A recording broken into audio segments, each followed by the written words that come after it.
Welcome to Zooming to Webinar Success. If you're needing to plan a virtual meeting and are stuck, this series is for you. Full-time voice artist Grant Holmes is also a busy virtual meeting manager and on-screen host. Learn tips and tricks to having successful virtual meetings from step one. Here's your host, Grant Holmes. Hey, I'm Grant. Hey, thanks for watching this series. Every week I get emails, I get conversations with people. What do I do next? What do I do first? I'm not getting attendees for I'm not getting signups for my webinar. Well, this series is about all of that, Zooming to Webinar Success. So welcome. Last week we discussed the frequency and cadence of having webinars, and there's a whole strategy behind that, and there's some suggestions there. So go back up and catch up on the first 6 episodes if you've not had a chance. Today's episode 7, and we're going to talk about inviting people, managing attendees, and filling the seats. This is part 1, so you might guess there's going to be more than this. This will also be known as, marketing and promotion. So today, episode 7, we're going to backtrack a little bit. So with all that's been going on and being decided, now we needed to think about taking our list of followers and even people we don't know yet and getting them to be followers and inviting them to our webinar. In the Zooming to Webinar Success prep form that I have, it's got over 50 steps in it, and I just added 4 more this morning because it's like that goes in here and that goes in there. Anyhow, there's a lot of value there. How you'll communicate with, or in this case to your audience, that you're having a webinar is the next thing to do. So the first question is how far ahead to communicate.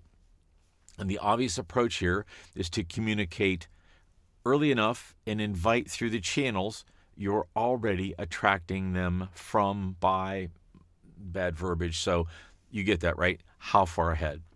My experience has been, and I did some extra research this morning just to make sure that what I was saying was going to be fairly common, and it is. There's a sweet spot somewhere between less than 3 weeks, don't go longer than that, but more than 7 days that you want to hit. It will depend on your audience and the way that you end up promoting, but if you go more than 3 weeks, it loses immediacy and people think, oh yeah, I don't know what my schedule is yet, I'll wait on that, and then all of a sudden they've forgotten about it. Less than 7 days really doesn't give people enough time to plan. And although we'd love to think that we're these great planners and can stretch out with calendars and stuff like that, less than 7 days just is not great. Can you try it? Sure. There may be something immediate that you have to get out, but more than 7, less than 3 weeks. But both my experience and things that I researched this morning say in that 14, 15-day slot is just about the perfect sweet spot. So let's talk about a few of the ways we can get to people as we wrap this up, because I want you to start planning on how you're going to strategize all of these different options. The first one that we think about almost immediately is emailing our list. One of my clients has a list of over 30,000 people. Now, I've already told her that when we start sending out lists, we're going to get people that opt out. If we end up at 3,000 people, I'll be ecstatic. 3,000 people that want to get your emails and want to be in your list is a pretty decent list. Do I hope it stays at 25 or 30,000? Well, yeah, but the reality is some of these emails are old. People have moved. They won't be in the same job. They've changed. There's a lot of reasons we'll miss that. So in your email, there's a couple other things that we'll touch base on here as I come back, but one of them is putting it in your signature area. You've got, Bill Jones and your phone number and, what you do as a job or whatever. Put a link to the webinar. Don't forget about my webinar coming up, blah, blah, blah, blah, blah, date and time. Sign up here. Why not? You're already sending the regular emails to people. We're not even really talking about a promotion, just answering somebody's question about a product or whatever. Put that in there. You never know when they're going to click on it and go anyhow. Also, make sure that you use a share button within the email if you can. Share with a friend. But here we want to start talking about MailChimp, Constant Contact, and others, with MailChimp being the 900-pound gorilla. See what I did there in the room? Sorry. Anyhow, using an email service, and there are many. I'm not going to try to get into them all here. There are many that you can use, and that's where we want to have that list that we talked about. And in case you don't know, almost all email services like MailChimp, Constant Contact, and all the others allow you to segment your group. By that I mean, if you have 3,000 people that have opted in for your emails, there may be people in there in different segments. So now maybe you have a Tuesday morning coffee group that meets, and of those 3,000, 1,200 are in that group. Put them in a separate group for the coffee clash, and you can email them every week about what's going on, etc. Hopefully that's enough of an explanation, but the more you can segment your group and you can target to specific areas of it, man, it really, really helps you. Yeah, it'll take you some time to set up. Every month, every week, you need to go in and make sure that people that have signed up in the interim get into one of those lists. Yeah, it's management. Yeah, we love that, don't we? Blog about it. If you have a personal blog, blog about it. Blog about it on social media. Put it on any property, social media or otherwise, you own. Have a pop-up that if you're using WordPress or whatever, there's all kinds of plugins you can use, and you can create a pop-up so that somebody lands on your homepage, boop, don't forget about the webinar coming up in 2 weeks. Also, you want to make sure you have a landing page specific to the webinar, and hopefully anything you do elsewise directs people to that landing page, so you don't necessarily need the pop-up there.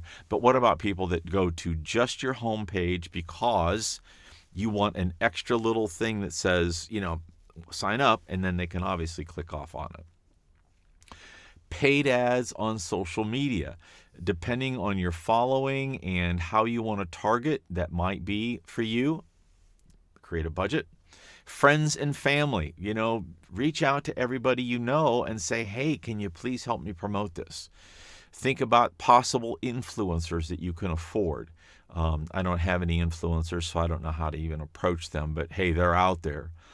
What about the people you've invited to speak at your webinar if it's more than you? So let's say you're going to have a keynote person that talks for 20 minutes and then 3 other people that are going to talk for 10. That's 3 other people that can do all of this stuff to help you promote as they will. And as you ask people to speak for you or to speak in your webinar or gathering, make sure you ask as part of the compensation and contracting phase. Really important that they get involved. If your keynote speaker is worth anything and they've got 30,000 followers, why not have them help you promote? And make sure it goes back to your website, right?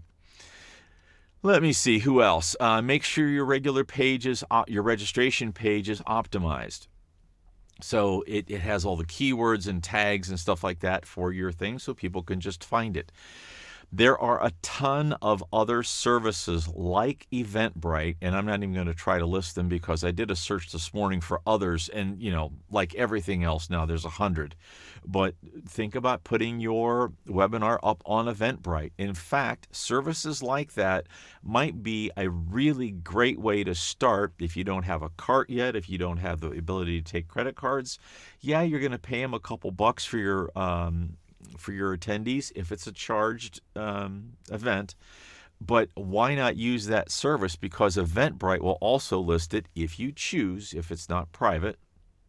Eventbrite will also list it on their site as things going on. So let's say you're going to talk about how to change disc brakes on a car. Trust me, they've probably got a section for that, and somebody searching for a webinar on that will find it. Bad example, but it works. Also think about using SMS texting. Now, you're going to need a service for that, but I know companies that have done that successfully. I also know companies that have jump-started a campaign by buying a gaggle of cell phone numbers from a certain list. I want a list of cell phone numbers of moms under 40 years of age that have 2 kids.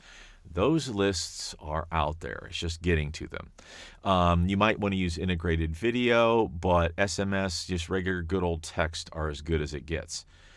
I would love to hear your questions and comments. I will get into more next week on filling the seats and managing, but this is going to get you started. Again, what I'm really trying to do here is to give you a bunch of ideas that you can go work on. Not necessarily provide every single answer and every how-to. Each one of those things I just mentioned are probably an episode of their own. How to do a signature file.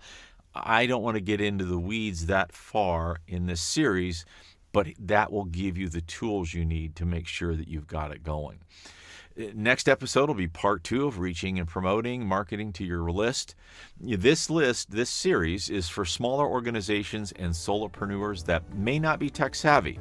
You may not know all the steps, or you don't want to know all the steps, and that's fine.